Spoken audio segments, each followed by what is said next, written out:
Bien, son las 11:46 y estamos acompañados de Martín Schoik. Buenas noches, Martín. Buenas noches.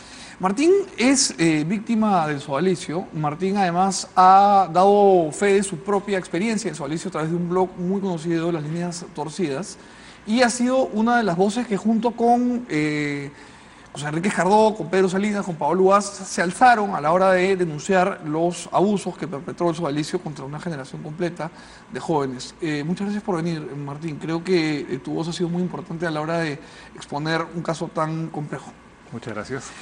Lo primero que quería preguntarte es algo que conversé con Pedro Salinas la semana pasada y no sé si nos vieron quienes nos acompañan hoy, pero el Papa Francisco, luego de su visita a Chile y al Perú, y luego de este incidente con el obispo Barros,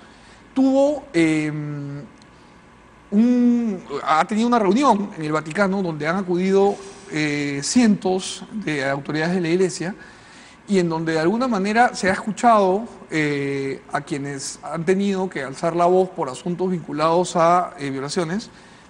Y parece que la Iglesia está tomando medidas concretas en contra de la pederastía a nivel mundial y de manera institucional por primera vez. ¿Tú eres optimista en ese sentido? ¿Crees que es una reforma real la que se va a iniciar? Yo creo que es un proceso que va a durar demasiado tiempo, bastante, y que recién se está comenzando.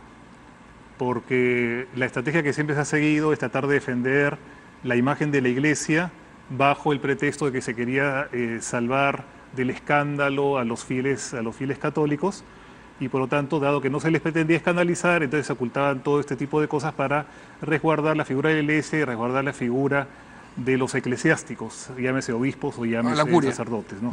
Sacerdotes. Entonces, es un proceso que recién se ha iniciado, pero se ha iniciado gracias a la intervención de las asociaciones de víctimas que han ido al Vaticano. Y aún así es un proceso que solamente está iniciándose en el abuso contra menores, es decir, un aspecto parcial, porque lo que no se ha tocado todavía es el abuso contra las monjas y contra todos aquellos jóvenes, incluso personas adultas, que han sido objeto de abuso sexual. O sea, un estudio de una psicóloga australiana establece que por cada menor abusado dentro de la Iglesia Católica hay por lo menos 4 mujeres adultas y 2 hombres varones. Mayores de edad. Mayores de edad. Y quizá el hecho de haber sido abusado sexualmente cuando la edad ya era adulta hace que sea más difícil todavía aceptar y lidiar con el asunto. Lo pregunto porque no hemos escuchado, no hemos conocido tantas denuncias de esta naturaleza.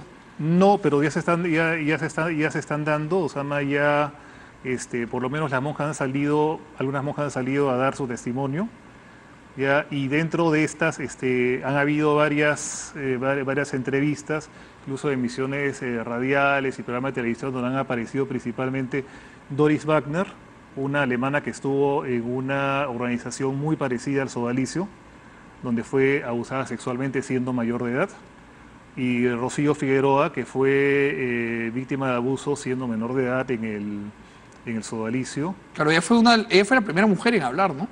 En el caso sodalicio. En el caso sodalicio ella fue la primera que descubrió las dimensiones del abuso sexual que había habido.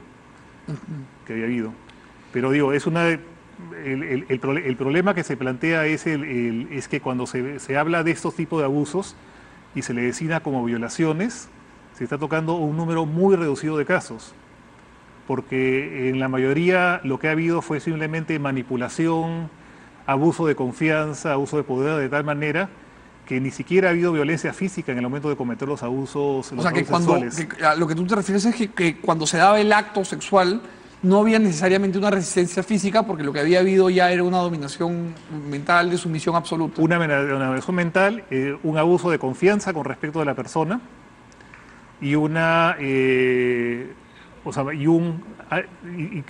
lo que se dice arrancarle el consentimiento a través dentro de una situación totalmente dispareja, desequilibrada, donde es el guía espiritual el que está haciendo algo y la otra persona no entiende qué está pasando y al final es incapaz incluso de manifestar una resistencia física frente al acto que está ocurriendo. Eso pasó mucho aquí en el sodalicio, ¿no? Exactamente, y por eso muchas veces no se entiende las dimensiones del abuso. porque yo me he encontrado con muchas personas que me han preguntado cómo es posible que se aceptara, que se hicieran ese tipo de abusos sexuales que ocurrieron a puerta cerrada, y los abusos psicológicos que ocurrieron delante de la vista de todos los miembros de la comunidad. Me decían, ¿cómo es posible que te hayas dejado, en mi caso por ejemplo, dar 2 correazos en la espalda por una indicación expresa de Luis Fernando Figari, acción que fue realizada, o sea, la diosa espada por otro miembro de la comunidad? Yo no protesté. Yo acepté que eso era normal dentro del periodo de formación de las comunidades sodálites.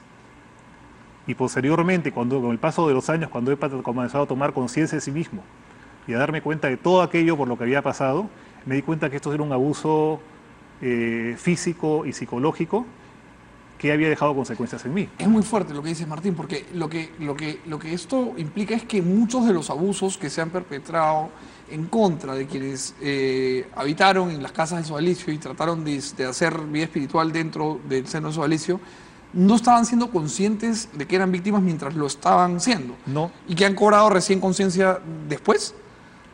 Correcto. ¿Tú cuánto tiempo te demoraste en entender, por ejemplo, que estos correazos eran una vejación absoluta y que eran un abuso psicológico y físico al cual había sido sometido? Mira, yo estuve en comunidades sodálites, esos más laicos que vivía consagrada, desde el año 81 hasta el año 93. 12 años. 12 años. Ya. Después salí y seguí perteneciendo al sodalicio como miembro de la rama de los que tenían la vocación matrimonial. Ya. ¿Ya? Entonces, yo me demoré en entender que eso había sido un abuso unos 15 años. ¿Tú en qué momento te separas del sodalicio y te alejas ya finalmente? Yo diría que en el año 2008.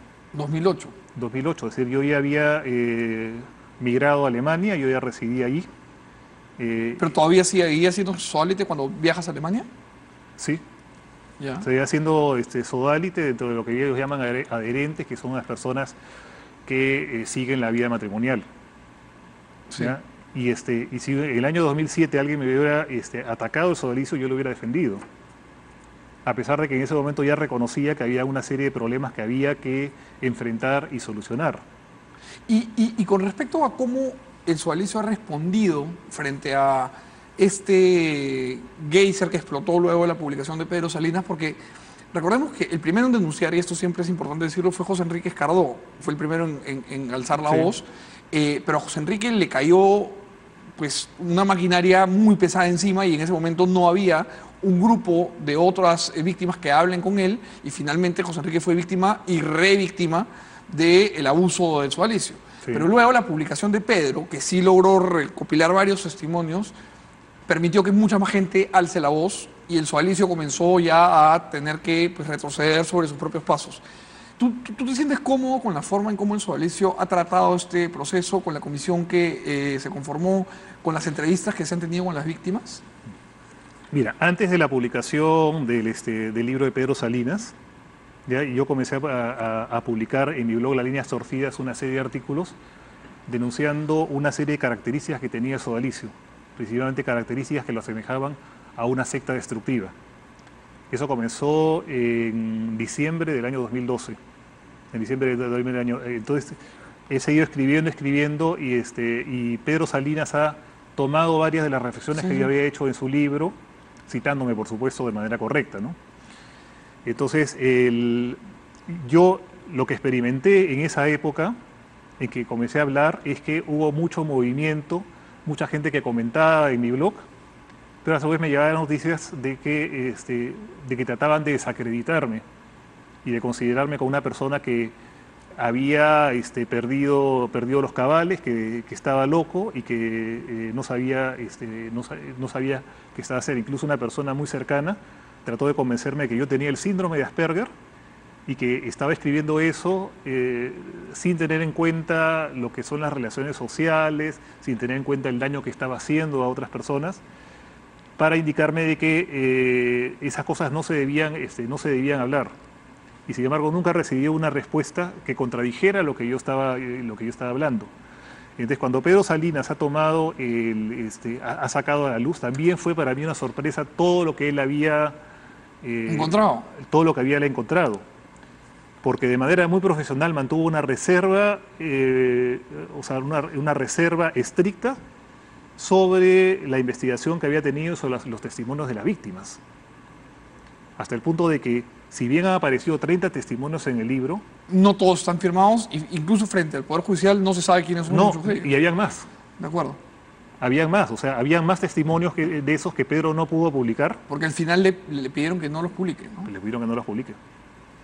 Que no los publique. Y afortunadamente, posteriormente, las personas que aparecían mencionadas en esos testimonios también fueron denunciadas mediáticamente, ¿no? Este es el caso de Virgilio Levalle, que no aparece en la primera edición del libro, porque era uno de los testimonios que no pudo publicar Pedro, quien ese testimonio lo implicaba, lo involucraba en los abusos cometidos. Directamente, ¿no? Ahora, y además él ha tenido un cargo importante en la OIT aquí y ahora vive fuera del Perú.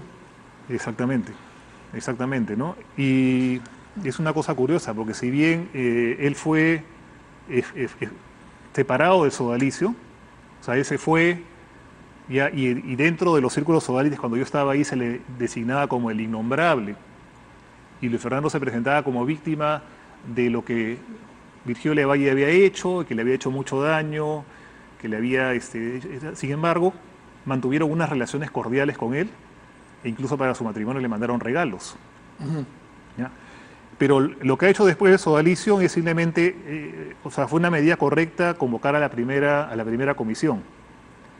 Y ellos pensaban probablemente que el asunto se iba a quedar ahí. Claro, porque yo me imagino que ellos pensaban que esa comisión no iba a concluir contra ellos de manera tan drástica. Es que escogieron a personas que se caracterizaban por ser católicos practicantes, ¿ya? Y con las cuales tenían una cierta relación de amistad, pensando que iba a proceder de una manera que ellos mismos pudieran manejar la narrativa o la historia que iba a resultar de ellos. Se equivocaron.